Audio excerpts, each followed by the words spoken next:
ត្រាំថាអាមេរិកល្ងងណាស់ក្រោយសម្ដែងការមិនពេញចិត្តចំពោះគោលនយោបាយផ្ដោតសញ្ជាតិស្វ័យប្រវត្តិដល់ទារកដែលកាត់ក្នុងទឹកដីខ្លួននៅថ្ងៃទី15ខែឧសភាឆ្នាំ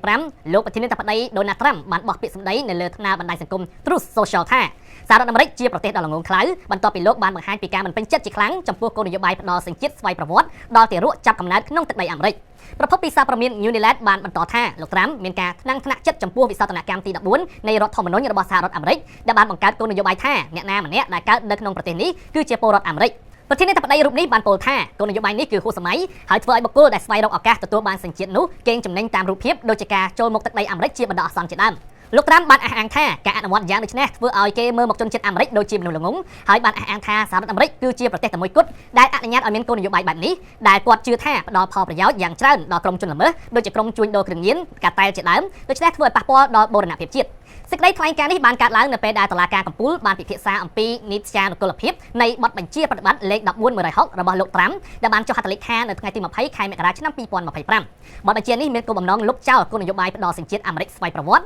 ចំពោះកុមារទាំងឡាយណាដែលកើតពីឪពុកម្ដាយដែលគ្មានសញ្ជាតិអាមេរិកឬគ្រាន់តែចូលមកប្រទេសនេះជាបណ្ដោះអាសន្នគូបញ្ជាក់ថាអ្នកជំនាញផ្នែកច្បាប់និងអ្នកជំនាញប្រវត្តិសាស្ត្របានជំទាស់នឹងការបកស្រាយរបស់លោកត្រាំលើវិសោធនកម្មទី14ដោយសង្កត់ធ្ងន់ថាគោលបំណងដើមរបស់គោលនយោបាយនេះគឺផ្ដោតសញ្ជាតិយ៉ាងទូលំទូលាយរួមទាំងទារកដែលចាប់កំណើតពីឪពុកម្ដាយដែលជាជន